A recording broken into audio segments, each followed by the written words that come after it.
agama masing-masing. Berdoa dimulai.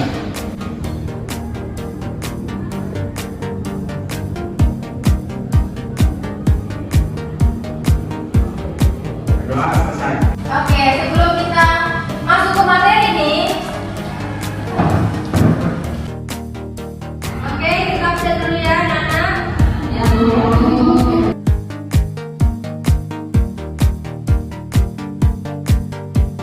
Dira Octavia, hadir. Diana, hadir. Baby, Bezi, hadir Bu. Bunga, hadir. Wayan, hadir Bu. Rara, hadir. Fitri, saya Bu. Nadila, hadir Bu. Reski, hadir. Oke, hadir semua ya, anak-anak. Ya, Bu. Maaf Bu, saya belum disebut. Oh, belum disebut ya, oke. Oh, lupa Ibu tadi nak. Kunci. Hadir Bu. Ya. Nah, oke nah, hari ini kita akan belajar materi yaitu sejarah ya. Nah, kita akan belajar tentang 6 negara yang pernah menjajah Indonesia. Ada yang tahu siapa saja yang pernah menjajah Indonesia? Ya, itu contohnya ya. Nah, yang pertama sekali itu Indonesia dijajah oleh Portugis pada tahun 1509 sampai 1595. Mereka pun diterima oleh warga Maluku dan punya hubungan baik sampai akhirnya retak karena Portugis justru melanggar kesepakatan dan menerapkan sistem monopoli perdagangan yang tidak sehat. Jadi Portugis ini tidak sehat gitu ya. Dia awalnya baik-baik dulu kepada orang Maluku, terus ada niat jahat gitu. Awalnya baik dulu kan. Nah, jadi rakyat Maluku di bawah pimpinan Sultan Bula pun melakukan perlawanan dan berhasil menaklukkan Portugis pada tahun 1584. Para penjajah dari Belanda yang tiba-tiba datang ke Nusantara memanfaatkan situasi perlawanan ini dan turut mengalahkan Portugis sehingga Portugis mengangkatkan kaki dari Indonesia pada tahun 1584. Selanjutnya ada Spanyol. Nah, Spanyol ini cukup sebentar ya, atau singkat, yaitu sekitar 80 tahun di tengah penguasaan Nusantara oleh Portugis. Jadi, kala itu Spanyol juga menginjakan kaki di Maluku dan bersekutu dengan kerajaan Tidore. Jadi, alasannya ya, faktor itu sampai alasan. Jadi, alasan penjajahan ini beragam. Yang pertama itu ada ingin menguasai sumber daya alam Indonesia yang kaya akan rempah-rempah dan hasil bumi lainnya. Nah, ada juga yang menyebut bahwa penjajahan ini dilakukan untuk menyebarkan kepercayaan agama Katolik dan Kristen di Nusantara. Bagaimana pada Rara? Atau teman-teman ada yang tahu alasan yang lain atau faktor-faktor yang lain? Silakan Pak ya. Kalau menurut saya Bu, ada 2 faktor yang mempengaruhi. Yang pertama itu faktor eksternal, yang dimana kondisi yang terjadi di Eropa sehingga memungkinkan terjadinya penjajahan di Indonesia. Selanjutnya yang kedua dari faktor internal itu adalah kondisi dalam negeri yang kurang menyadari akan persatuan dan kesatuan sehingga adanya pecah belah di Indonesia itu sendiri. Oke, benar sekali ya Wayan. Tahu dulu tuh guys. Pasti Wayan sudah belajar sebelum Ibu mengajar pada kelas hari ini ya. Untuk ini yang patut kita apresiasi. Untuk teman-teman yang lain, harus begitu ya. Nah, baiklah anak-anak, apakah ada yang ingin bertanya lagi? Silakan Fitri. Baik, terima kasih Bu. Kan dampak penjajahan pada Indonesia itu sangat banyak. Nah, yang ingin saya tanyakan itu apa dampak penjajahan dalam bidang politik? Oke, jadi dampak penjajahan dalam bidang politik itu adanya kolonialisme di bidang politik.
ke-6 dan ke-terakhir.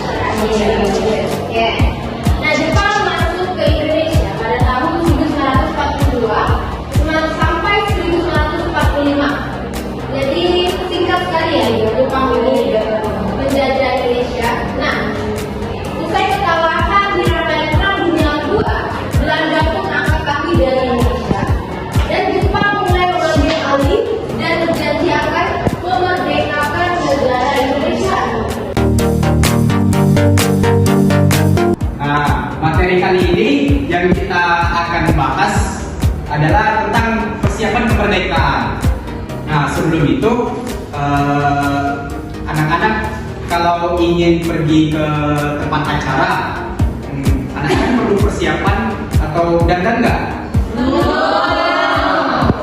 Nah, di sini juga kalau untuk proklamasi kemerdekaan pasti ada banyak persiapan untuk kemerdekaan itu sempurna. Anak-anak tahu nggak sebelum kemerdekaan badan apa saja yang perlu dibentuk Indonesia pada saat itu? BPUPKI. BPUPKI. Ada yang tahu kepanjangan BPUPKI? Badan Usaha Persatuan Kemerdekaan Indonesia, Pak. Mendekati. Ada yang dapat melengkapi? Badan Persiapan Usaha Kemerdekaan Indonesia. Masih dekat. Pada akhir kita bisa jawab nggak? Tanggal 29 Mei tahun 1945 dan yang kedua pada 22 Juni 1945.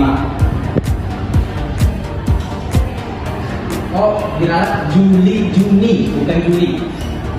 Nah, untuk sidang kedua itu dibentuk panitia kecil atau merumuskan dasar negara yang dimana menghasilkan Piagam Jakarta. Nah, Piagam Jakarta temuan perumusan dasar negara yang setelah beberapa perubahan menjadi Pancasila.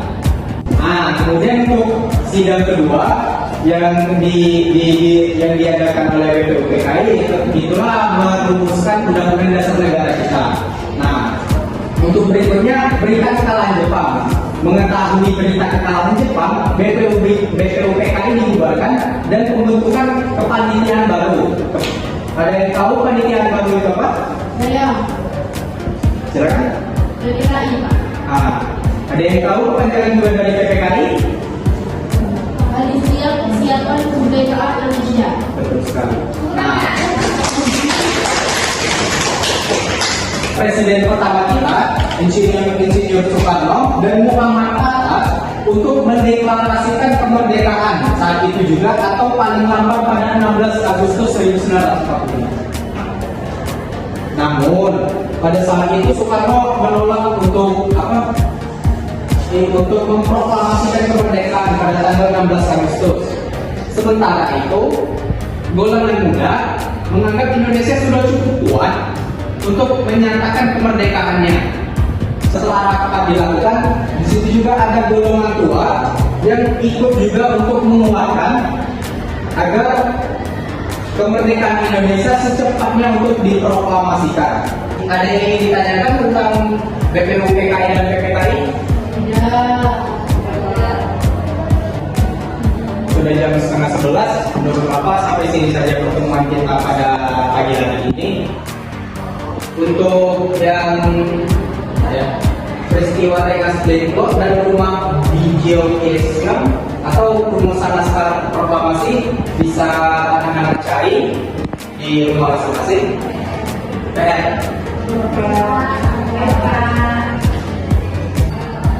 Selanjutnya ini ya, anak-anak ada yang bisa menyimpulkan apa hasil dari materi kita hari ini.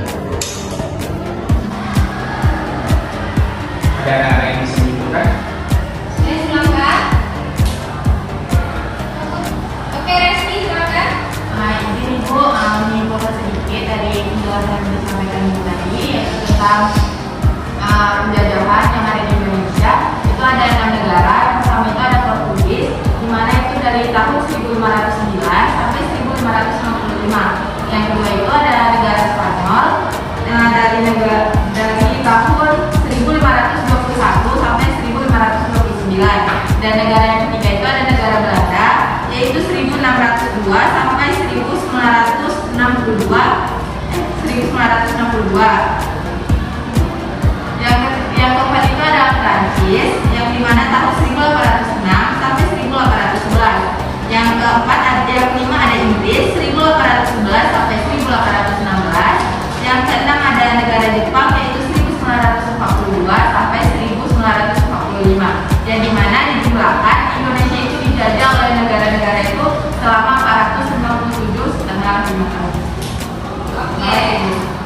Untuk selanjutnya, kesimpulan dari materi kedua dari materi keempat yang menunjukkan penelitian yaitu BPKI dan PPKI diciptakan untuk mempermudah para pemuda maupun kaum tua yang ada di Indonesia untuk memproklamasikan kemerdekaan Indonesia, sehingga proklamasi nasional tersebut bisa terjadi pada tanggal 17 Agustus 1945. Oke, kita untuk jadi karena tidak ada yang ingin ditanyakan lagi, akhirnya sudah clear semua untuk materi ini ya hari ini. Nah, jadi jangan lupa PR-nya dikerjakan. Oke, sampai sini saja dulu hari ini pertemuan kelasnya. Jadi sebelum kita pulang, kita doa dulu. Silakan Bapak Asad.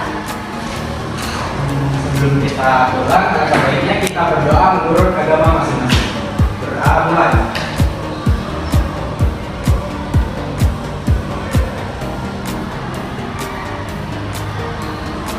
Doa selesai.